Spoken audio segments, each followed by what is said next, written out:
पुराने समय की बात है। नगर में रहने वाला सबल नाम का एक लड़का अपनी जिंदगी से बहुत निराश था। उसकी निराशा का कारण ये था कि वो अब तक कुछ भी नहीं कर रहा था। उसके माँ बाप उसे ताने मारते कि तेरे सारे मित्र कुछ ना कुछ कर रहे हैं, लेकिन तू अभी भी घर में ही बैठा हुआ है। मित्रों के बीच भी अक्सर उसका मजाक ही बनता। वो कहीं जाता तो लोग उससे पूछते कि क्या कर रहे हो। उसे ये बताने में बड़ी शर्म आती कि अभी वो कुछ भी नहीं कर रहा। धीरे धीरे उसने रिश्तेदारों के यहाँ जाना और लोगों से मिलना जुलना कम कर दिया। वो ज्यादातर समय अपने घर में ही बैठा रहता। वो अकेले में रोता, भगवान को कोसता और अपनी किस्मत को दोष देता। अब उसे अपनी जिंदगी बोझ लगने लगी थी। कभी कभी वह सोचता कि जब वो कुछ करने के लायक ही नहीं है तो फिर उसके जिंदा रहने का भी क्या फायदा, उसे तो मर जाना चाहिए। एक दिन वह अपने नगर की एक सड़क से गुजर रहा था। तभी उसने देखा कि एक गुरु दुख के ऊपर प्रवचन दे रहे हैं। वह भी वही भीड़ में पीछे बैठ गया और गुरु के प्रवचन सुनने लगा। गुरु बोल रहे थे कि दुख एक गुरु की भांति होता है जो हमें जीवन की सच्चाई दिखाता है और हमें सही से जीवन जीने का तरीका सिखाता है। आप चाहे तो अपने दुख रूपी गुरु से जीवन जीना भी सीख सकते हैं और चाहे तो उस दुख में डूबकर बैठकर रो भी सकते हैं। सबल भी गुरु की ये सारी बातें ध्यान से सुन रहा था, लेकिन उसे गुरु की ये बातें सही नहीं लगी। उसने खड़े होकर कहा, दुख कुछ भी सिखा कर नहीं जाता, सिर्फ पीड़ा देकर जाता है। दुख की पीड़ा अनंत होती है, ऐसा लगता है इसके बाद कुछ भी नहीं होने वाला, कुछ भी नहीं मिलने वाला। उसके सामने जिंदगी छोटी लगने लगती है।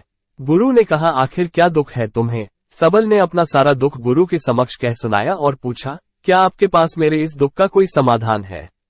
ये सुन गुरु मुस्कुराए और बोले, जिस दिन तुम्हारे जीवन में सच्चा दुख आए उस दिन मेरे पास आना, मैं तुम्हारे दुख का समाधान करूंगा। इतना कहकर गुरु वहां से चले गए।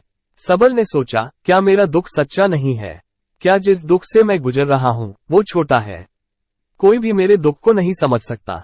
जब माँ बाप नहीं समझ पाए, गुरु क्या समझेंगे? अपने दुखों से परेशान होकर सबल ने एक निर्णय लिया कि अब वो कुछ करके दिखाएगा। उसने एक छोटा सा व्यापार शुरू किया, लेकिन उसमें उसे सफलता नहीं मिल रही थी, पर उसके घर वाले खुश थे कि वो कुछ तो प्रयास कर रहा है। वो अपने व्यापार में जुटा रहा और उसे धीरे धीरे सफलता भी मिलने लगी। फिर उसने रफ्तार पकड़ ली और सिर्फ 3 साल के अंदर ही वो एक बड़ा व्यापारी बन गया। अब सबल के चारों तरफ ऐसे बहुत से लोग थे जो उसकी चिंता करते थे, उसे पसंद करते थे, उसके काम की प्रशंसा करते थे। अब उसके घर वाले भी उसकी प्रशंसा करते नहीं थकते थे। दिन प्रतिदिन उसके मित्रों की संख्या बढ़ती जा रही थी। अब वो अपनी जिंदगी से बहुत ही खुश था। उसके कुछ मित्रों ने उसे सलाह दी कि जब तुम बड़े व्यापारी बनकर इतने खुश हो तो सोचो कि अगर तुम इस नगर के, इस राज्य के सबसे बड़े व्यापारी बन जाओ तो तुम्हारे पास कितना सुख होगा, कितने लोग तुमसे जुड़ना चाहेंगे, तुम्हारा कितना यश फैलेगा। स्वयं राजा भी तुमसे मित्रता करना चाहेंगे और जरूरत पड़ने पर तुमसे ही धन उधार लेंगे। मित्रों की यह बात सबल के मन में घर कर गई। अब उसने और भी धन कमाने का प्रयास शुरू कर दिया, लेकिन उसे ये सब कुछ बहुत ही जल्दी चाहिए था। वो सब कुछ प्राप्त करने में अपना ज्यादा समय बर्बाद नहीं करना चाहता था। इसीलिए उसने ऐसे भी कार्य करने शुरू कर दिए जो उचित नहीं थे। उसने बड़ी मात्रा में अपने मित्रों से धन उधार लेना शुरू कर दिया। ज्यादा मुनाफा कमाने के लालच में अपने सामान में मिलावट करने लगा। उसने दूसरे व्यापारियों के खिलाफ षड्यंत्र भी रचे, उन्हें डराया धमकाया। जैसा जैसा उसके मित्र उससे कहते गए वही करता गया। वो इन तरीकों से ज्यादा धन तो कमा रहा था, लेकिन अब उसके जीवन में सुकून न रह गया था। उसके मन की शांति गायब हो गई थी।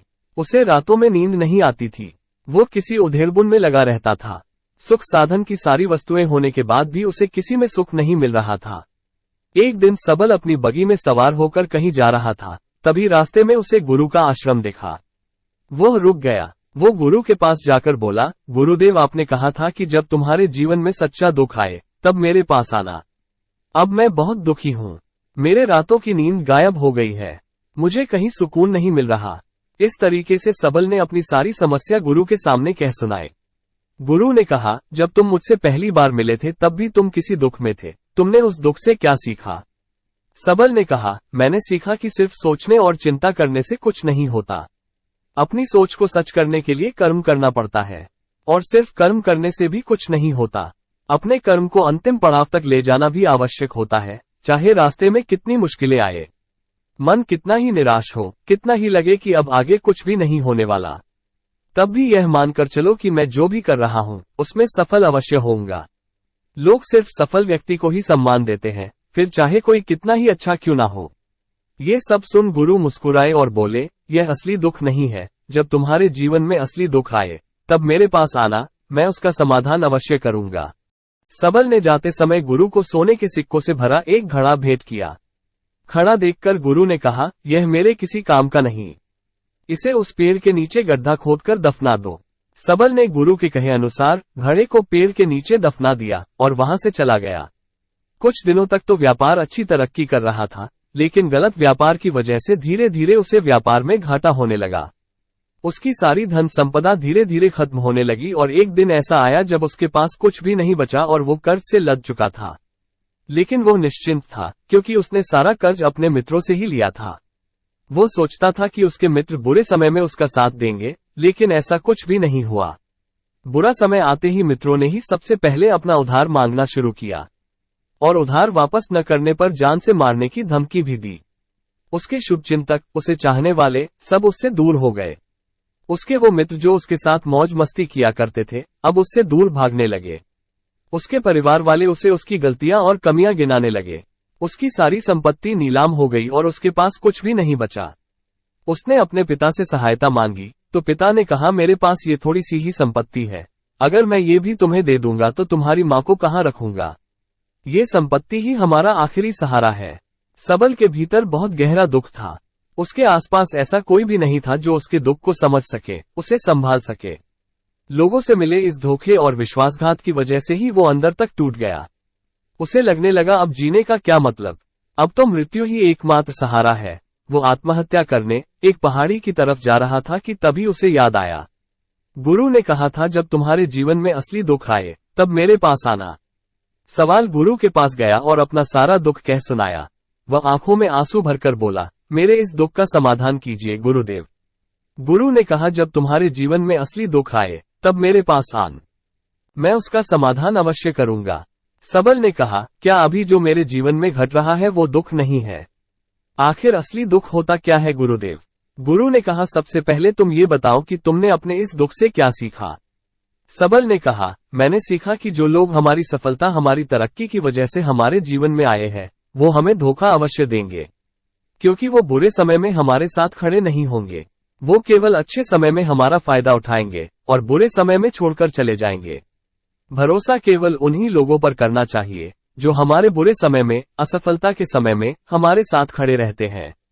लेकिन ऐसे लोग बहुत ही कम होते हैं, पर जिसके पास होते हैं उन्हें उनकी कद्र करनी चाहिए, उनका अपमान नहीं करना चाहिए। मैंने ये भी सीखा कि कभी किसी के खिलाफ षड्यंत्र नहीं रचना चाहिए। ईमानदारी और धैर्य के साथ अपना काम करना चाहिए और कभी लालच नहीं करना चाहिए। सबल कुछ देर आंखों में आंसू भरकर गुरु के सामने बैठा रहा।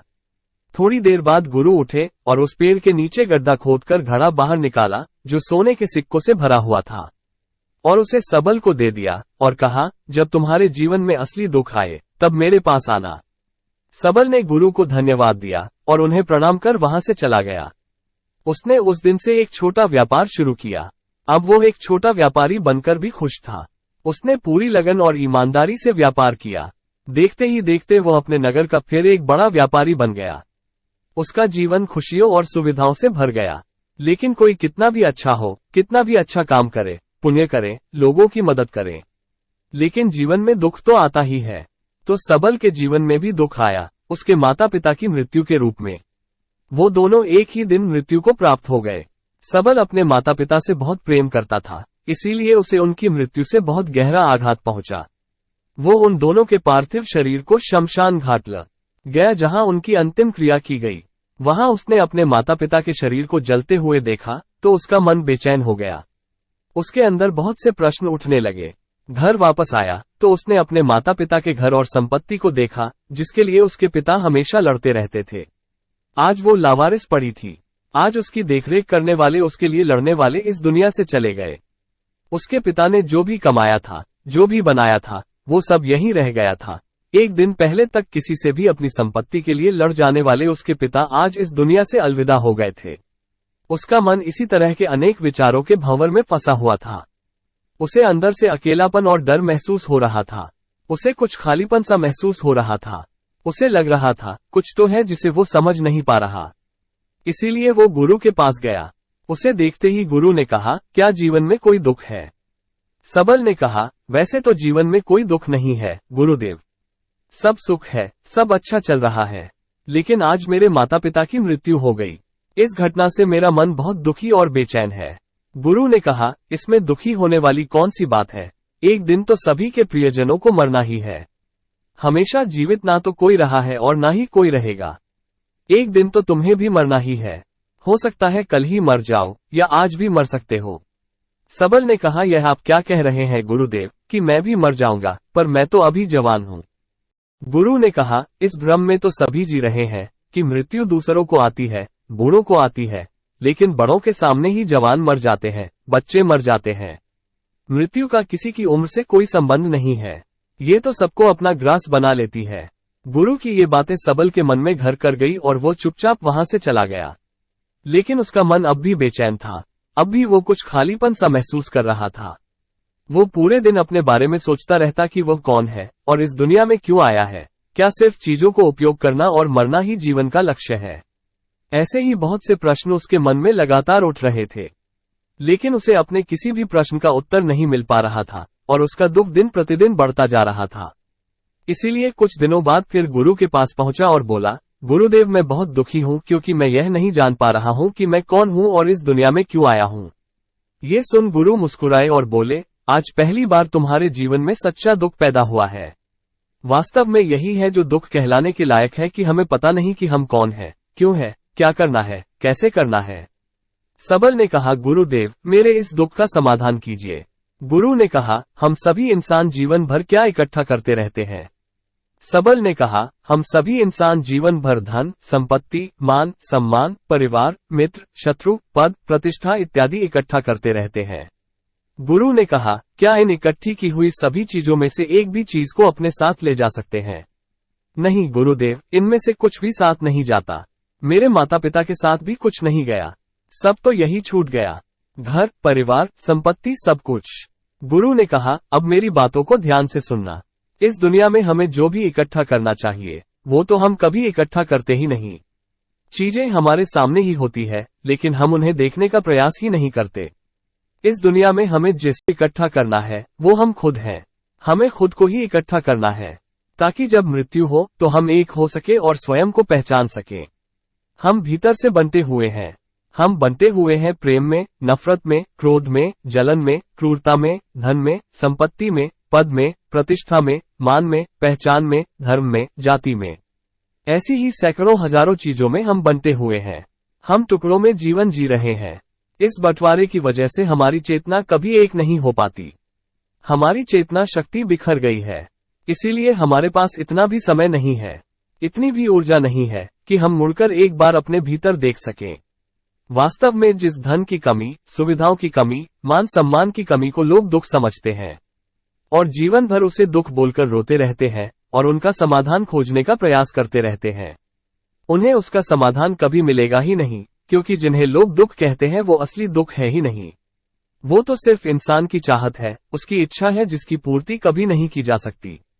इसीलिए यहाँ व्यक्ति को ऐसे दुखों का कभी समाधान मिला ही नहीं। इसीलिए इन सब के ऊपर अगर अपने दुखों का परम समाधान चाहिए तो सबसे पहले अपने आप को इकट्ठा करो। अपनी ऊर्जा को इस संसार से वापस खींचो और एकत्रित करो। अपने ऊपर ध्यान दो, खुद पर ध्यान लगाओ। मित्रों से पहले अपने आप को पहचान लो, ऐसे ही बिखरे हुए मत चलो। सबल ने कहा, तो क्या गुरुदेव हमें ये संसार छोड़ देना चाहिए? अपनी सभी इच्छाओं को मार देना चाहिए? किसी से प्रेम नहीं करना चाहिए?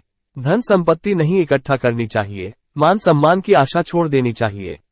गुरु ने कहा, एक बिखरे हुए मनुष्य के अंदर से कामनाएं, इच्छाएं और वासनाएं ऐसे ही निकलती है जैसे पहाड़ से कोई पत्थर गिर रहा हो जिस पर पहाड़ का कोई नियंत्रण नहीं है, सिवाय देखने, परेशान होने और कुछ खोने के।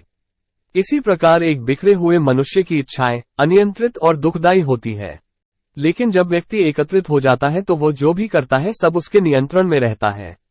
तब इच्छाएं भी उसकी इच्छा से निकलती हैं। सबल ने कहा, गुरुदेव आपने मेरे सच्चे दुख का समाधान कर दिया। आपका बहुत बहुत धन्यवाद। आज से मैं खुद को एकत्रित करने का प्रयास करूंगा। गुरु ने कहा, मानव शरीर में बहुत ऊर्जा है, बहुत शक्ति है, पर यह बेकार के कामों में बढ़कर रह गई है। व्यर्थ की चीजों में लगी रहती है। ये ऐसा ही है जैसे कि एक अत्यंत शक्तिशाली मशीन किसी बच्चे के हाथों में दे दी गई हो और सोचे समझे बिना किसी नियंत्रण और जानकारी के बस इसकी शक्ति को कहीं भी बर्बाद कर रहा हो। इसीलिए अपनी चेतना की शक्ति पर ध्यान दो और इसे एकत्रित करो। सबल को अपने प्रश्नों के उत्तर मिल चुके थे। उसने गुरु को धन्यवाद किया और चुपचाप वहां से चला गया। दोस्तों, उम्मीद है कि आपको ये कहानी पसंद आई होगी और जाने से पहले यदि चैनल पर नए हैं तो चैनल को सब्सक्राइब करना न भूलें। धन्यवाद।